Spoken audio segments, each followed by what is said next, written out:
আপনারা আন্দোলনটাকে এটা এটা কিভাবে দেখুন? আপনারা সাধারণ মানুষ যেগুলো ভোগান্তি পাচ্ছে, আমরা কিন্তু কন্টিনিউসলি আমাদের মানুষ আছে, যেখানে আমরা দেখতেছি কোনো মেডিকেল এমার্জেন্সি বা অ্যাম্বুলেন্স আছে, আপনারা দেখতে পারবেন যে আমরা ছাড় দিয়ে দিচ্ছি এবং সব জায়গায় সেখানে মানুষ আছে। একটু আগে একজন মেডিকেলের মানুষ যাবে, আমরা সাইড দিয়ে দিচ্ছি। আর যেগুলো আমাদের মূল উদ্দেশ্য হচ্ছে যে যাতে আমাদের দাবিটা আদায়ের জন্য সরকারের উপর চাপ বাড়ে, এই জন্য অবশ্যই সাধারণ মানুষের কিছুটা ক্ষতি হবে এবং এটার জন্য আমরা আন্তরিকভাবে দুঃখিত। আমরা এখন এক দফা দাবিতে আছি। আমাদের অন্যতম দাবি হচ্ছে সকল ধরনের বৈষম্যমূলক এবং প্রতিযোগিতামূলক যে সকল চাকরিগুলো আছে বা পরীক্ষাগুলো আছে, ওইগুলোতে যেন কোটা সংস্করণের মাধ্যমে 5% নিয়ে আসা হয়। আপনার যৌক্তিক দাবিটা কি? আমাদের যৌক্তিক দাবি হলো 2018 সালে পরিপত্র বহাল রাখতে হবে এবং এই কোটা বাতিল করতে হবে, এবং যদিও রাখা হয় তবে সেটা অত্যন্ত নিম্ন পরিমাণে 5% এরকম রাখা যেতে পারে। না হলে আপনি নিজেই ভাবেন 56% কোটা, 90% কোটা, এগুলো কি কোনোভাবে যৌক্তিক? একটা দেশের যদি মেধাবীদেরকে এত কম শতাংশ জায়গা দেওয়া হয়, কিভাবে দেশটা পরিবর্তন হবে? দেশটা এইভাবে করাপ্টেড। এখন যদি এইসব অযোগ্য লোকদের আনা হয় তাহলে অবশ্যই করাপ্টেড হতেই থাকবে এবং ধ্বংসের পথে যাবে। তাই আমাদের দাবি একটাই, এবং এটা 100% যৌক্তিক, যে আমাদের কোটা বাতিল করতে হবে এবং মেধাবীদেরকে জায়গা দিতে হবে। আর এই 5% যেটা রাখা হবে কোটা, ওইটা শুধু উপজাতি এবং প্রতিবন্ধীদের জন্য রাখা হবে। কোন ধরনের মনে করেন মুক্তিযোদ্ধার নাতি নাতনিদের জন্য রাখা যাবে না। সন্তানরা যদি থাকে তাহলে তারা পাইতে হবে। কোটা ভোগান্তির শিকার হচ্ছে, এটা কিভাবে দেখছেন? আমি সংবিধান সম্পর্কে বলছি। সংবিধানের কথা, এই কোটা সম্পূর্ণ সংবিধান বিরোধী। সংবিধানের আর্টিকেল 15 অনুযায়ী মুক্তিযোদ্ধাদের ভাতা দেওয়া হয়েছে। আর এটা আসলে আমাদের একটা বৈষম্য সৃষ্টি করছে কোটা, কারণ সংবিধানের 29 আর্টিকেল অনুযায়ী সবাই সমানভাবে চাকরি পেতে, সরকারি চাকরি নিতে সমানভাবে সবাই চাকরি পাবে। কিন্তু এই কোটা এই সংবিধানের 29 আর্টিকেলের একদম বিরোধী। তাই কোটা বাতিল চাই।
हाईकोर्ट ना राजपथ डायरेक्ट एक्शन, कुबी अंदर एक्शन डायरेक्ट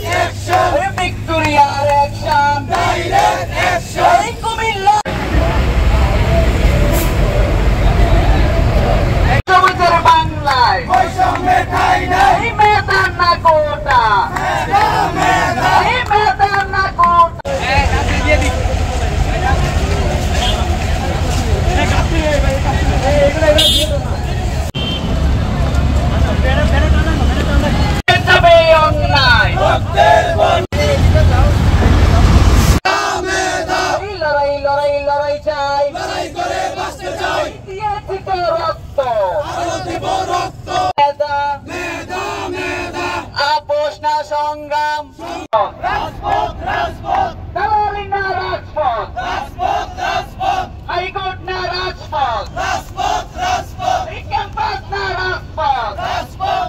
খবর দে, কোটা পাতার খবর দে, এই কোটা পাতার খবর দে, সারা বাংলায় খবর দে।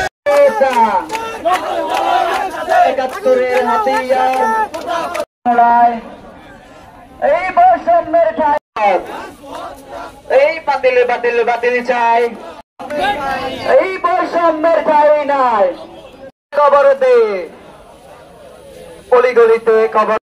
আমাদের এক মন্ত্রী বলছে যে আমরা শিক্ষক এবং আমরা কে সুপ্রিম কোর্টে কোনো জাতি থাকতে পারে একটা সমাজে। আমি কোনো শিক্ষক তো মহান পেশা, আমরা তো তারাই শুধু মানুষ। শিক্ষকের মর্যাদা আগে দেয়, এই বাংলাদেশে দেয় যে স্যার বলে সম্বোধন করে যে স্যার আপনার সাথে আমি দেখা করতে পারি, আর আপনি দেখে কথা বলতে পারেন না। আজকে মন্ত্রীরা পর্যন্ত তারা শিক্ষক থেকে ফোন করে সমিতি সভাপতিকে, ওনারা আসলে কি বোঝাতে চান? ওনারা বোঝাতে চান সুবিধা আছে। তো আসলে আমরা সেই বলি যে আমরা বীরের জাতি, যে আমরা মুখেই বলি শুধু বীরের জাতি, আসলে আমাদের কোনো কথা থাকবে না, আমাদের কোনো কষ্ট লাগে। ৭১ সালে এই দেশটা স্বাধীন করেছিল শুধুমাত্র ছাত্র ছিল, সেই আমলারা তো স্বাধীন করেনি, সেই আমলারা তো রক্ত দেয়নি। আমি নিজে একটা প্রশাসক, কি কাজ করতে পারেন? আমি সরকারও একেবারে পৌঁছাটা, তাহলে পাকিস্তান সরকারের প্রত্যেকটা নীতি, প্রত্যেকটা আদেশ উনি বাস্তবায়ন করেন। সমাজটা একটা মানে দিন যতদিন যাচ্ছে তত যেন নষ্ট হয়ে যাচ্ছে থাকবো। আমি ব্যক্তিগতভাবে যথেষ্ট সন্দেহ এবং তার বাস্তব এই ঝিম ধরে আছেন, অনেকে মানুষকে অনুরোধ করে পা ধরে বেড়াচ্ছে। আমরা মুখে মুখে বলবো সুনাম বাংলাদেশ, তাহলে সুনাম বাংলাদেশ ঘটছে। আমরা সবসময় বলি শিক্ষা জাতির মেরুদণ্ড, তো আমরা যদি মেরুদণ্ড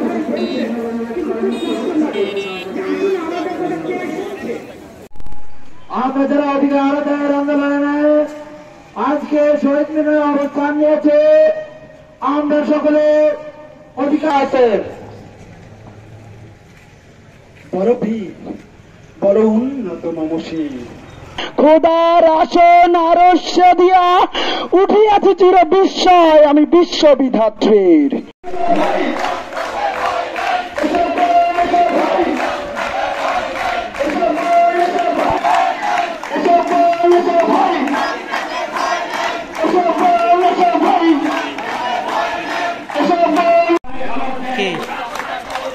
হ্যাঁ হ্যাঁ বাস